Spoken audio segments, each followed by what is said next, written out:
Assalamualaikum warahmatullahi wabarakatuh. Semangat pagi. Hari ini saya akan memberikan ulasan tentang beberapa materi kita yang nantinya akan kalian hadapi di ulangan semester kenaikan kelas. Oke, sebelumnya baca doa dulu ya. Bismillahirrahmanirrahim. Oke, materi yang akan saya ulas mulai dari bab 6 sampai dengan bab 8.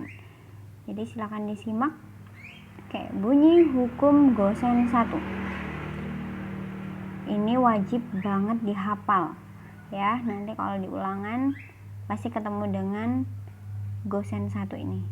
Nah, kalau ada gosen 1 pasti ada gosen 2. Nih. Jadi silakan dihafal benar-benar hukum gosen 1 dan juga hukum gosen 2. Oke, selanjutnya kita masuk ke urutan hierarki kebutuhan menurut teori Maslow.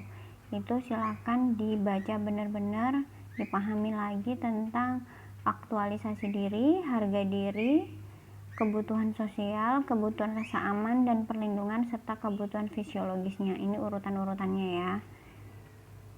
Ini sudah saya jelaskan, jadi silahkan diulang kembali, dibuka lagi bukunya. Oke, selanjutnya tentang permintaan. Nah, silahkan disimak baik-baik karena di bab permintaan ini dan penawaran kita belum bisa bertatap muka secara langsung, hanya pembelajaran secara daring aja, jadi silahkan disimak. Jadi permintaan itu dalam artinya adalah keinginan yang disertai oleh kemampuan untuk membeli barang dan jasa pada tingkat harga dan waktu tertentu. Jadi permintaan ini adalah keinginan dari kita sebagai seorang konsumen atas suatu barang maupun jasa, tapi disertai dengan kemampuan untuk membeli barang dan jasa tersebut. Nah, pada tingkat harga tertentu dan waktu tertentu gitu ya. Jadi kalau tidak disertai dengan kemampuan untuk membeli, itu bukan permintaan namanya, keinginan. Bercanda ya. Oke, kita lanjut. Setelah adanya pengertian permintaan, ada lagi hukum permintaan. Jadi hukum permintaan ini berbunyi seperti ini: semakin tinggi harga barang dan jasa, semakin rendah jumlah yang diminta.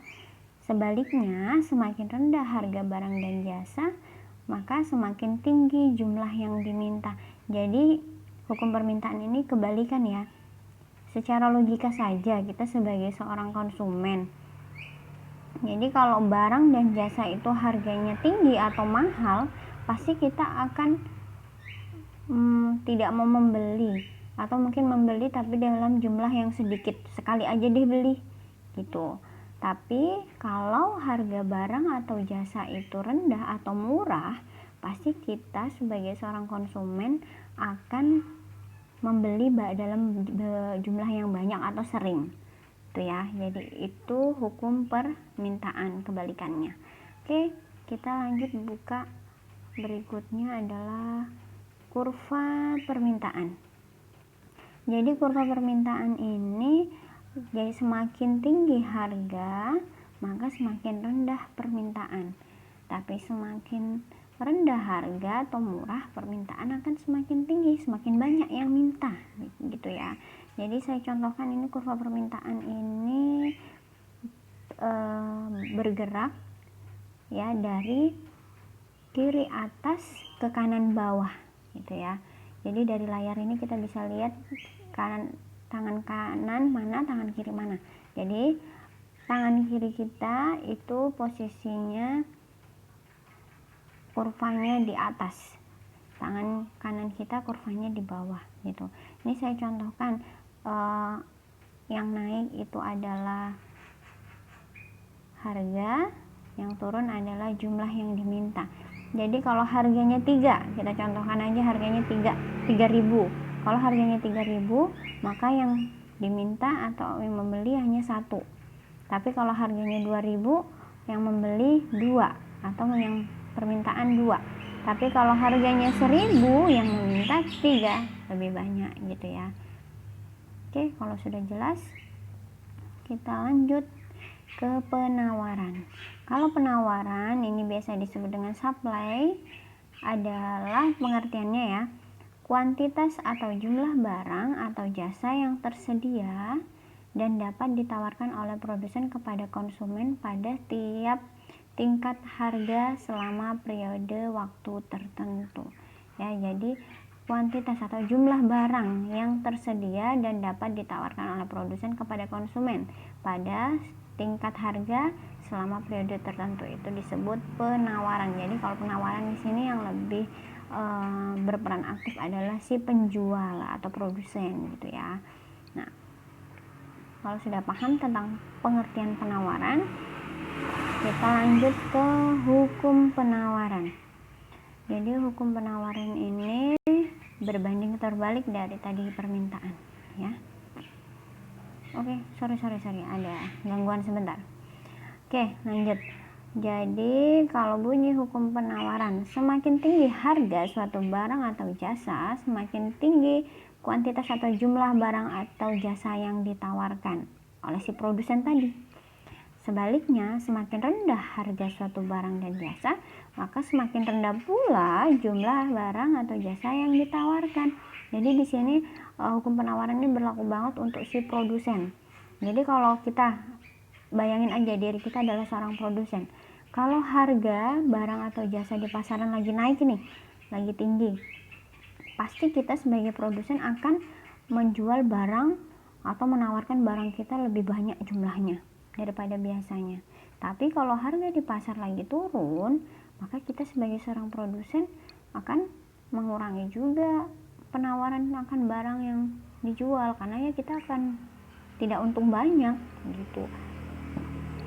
Contohnya aja bahan pokok ya, seperti apa ya yang kemarin lebaran naik, contohnya ayam aja. Pas lebaran kemarin ayam harganya lagi naik nih, atau daging harganya lagi mahal-mahalnya. Nah jadi si penjual pasti akan menawarkan daging dan ayam itu jumlahnya lebih banyak daripada hari biasanya. Karena apa? Dia akan mendapatkan keuntungan lebih banyak karena harganya lebih mahal daripada hari-hari biasanya. Tapi kalau suatu ketika harga ayam atau daging itu turun, yang tadinya mungkin harganya 100.000 jadi turun 80.000, nah kita sebagai seorang penjual atau produsen pasti membeli sedikit barang aja untuk dijual, menawarkan sedikit barang aja untuk dijual begitu. Oke, kita lanjut ke kurvanya. Nah, kalau kurva penawaran ini berbanding terbalik dengan kurva permintaan tadi. Kalau kurva penawaran tadi kan bergerak dari kiri atas ke kanan bawah, tapi kalau kurva penawaran terbalik, bergerak dari kanan atas ke kiri bawah gitu ya. Kenapa? Karena semakin tinggi harga, maka permintaan akan semakin tinggi harga, maka penawaran akan barang juga semakin tinggi. Nah, jadi kalau harganya 3.000, maka yang ditawarkan juga 3. Tapi kalau harganya 2.000, yang ditawarkan juga 2. Tapi kalau harganya 1.000, yang ditawarkannya hanya 1% misalnya begitu. Nah, kita lihat kembali ya. Ini penawaran tadi.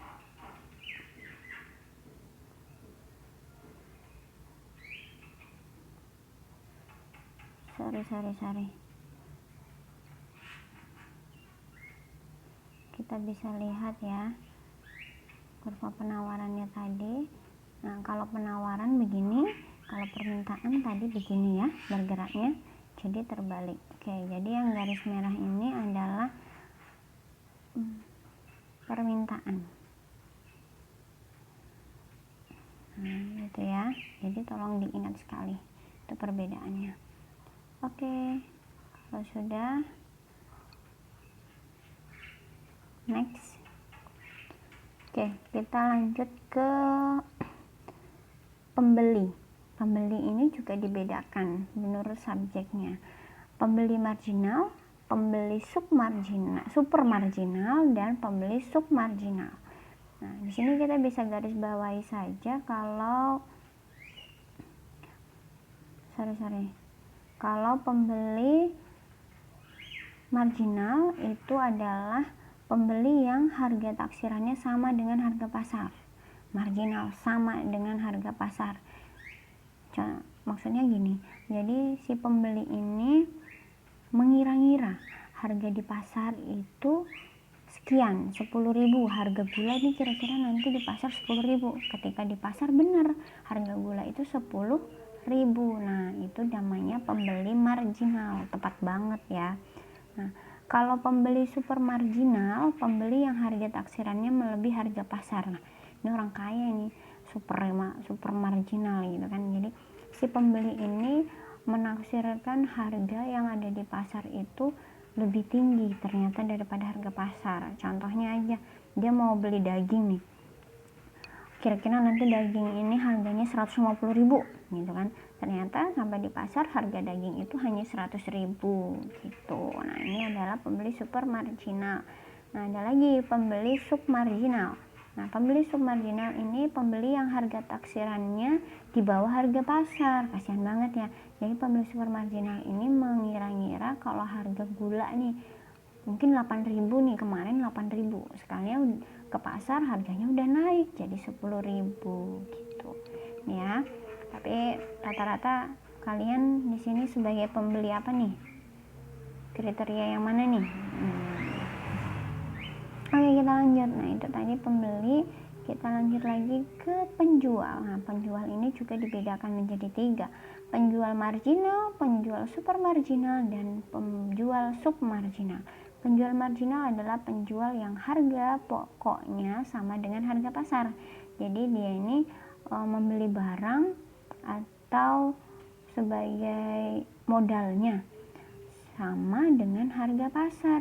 Wah, kalau dia beli lombok 10.000 terus dia mau jual di pasar juga rata-rata harganya 10.000, dia nggak untung. Jadi dia harus menunggu harga lombok ini naik baru dia menjual lomboknya. Jangan sampai busuk ya. Oke, selanjutnya penjual super marginal. Jadi penjual super marginal ini adalah penjual yang harga pokoknya di bawah harga pasar. Nah, jadi kalau penjual super marginal dia punya modal, misalkan dia buat beli lomboknya 10.000. Nah, pas mau dijual di pasar ternyata harga lombok di pasar 20.000. Wah, bersyukur sekali dia bisa langsung jual lomboknya dan dapat untung 10.000, kan harganya 20.000 ya gitu. Nah, kalau penjual submarginal adalah penjual yang harga pokoknya di atas harga pasar. Wah, ini lebih kasihan sekali. Dia membeli lombok harganya 10.000, tapi ternyata sampai pasar harga lombok di pasaran hanya 8.000. Wah, jadi dia 2.000 nggak untung, malah tekor 2.000 ya gitu. Jadi mau nggak mau penjual yang seperti ini dia harus menunggu harga naik baru dia bisa menjual barangnya, seperti itu. Saya harap bisa dipahami ya. Oke, kita lanjut ya. Nah, itu tadi beberapa soal yang bisa kita bahas. Jadi saya harap nanti ketika ulangan kalian semuanya bisa mengerjakan sendiri ya. Hargai kemampuan sendiri, buktikan kalau Anda bisa. Raih kesuksesan Anda dimulai dengan jujur gitu. Jadi good luck, selamat belajar, dan semoga nanti ulangannya nilainya bagus. Jadi nanti kita ulangan kita pakai sistem Google Classroom ya. Jadi saya harap langsung dikerjakan, jangan ditunda lagi, karena kalau ditunda saya akan mendapatkan notifikasi bahwa Anda terlambat mengerjakan tugasnya. Jadi kalau mengerjakan soalnya, jadi langsung dikerjakan, tidak usah menyontek, langsung dijawab saja, kemudian dikirim dan dilanjutkan dengan mengerjakan soal-soal lainnya. Oke, terima kasih. Semoga sukses. Wabillahi taufiq wal hidayah. Wassalamualaikum warahmatullahi wabarakatuh.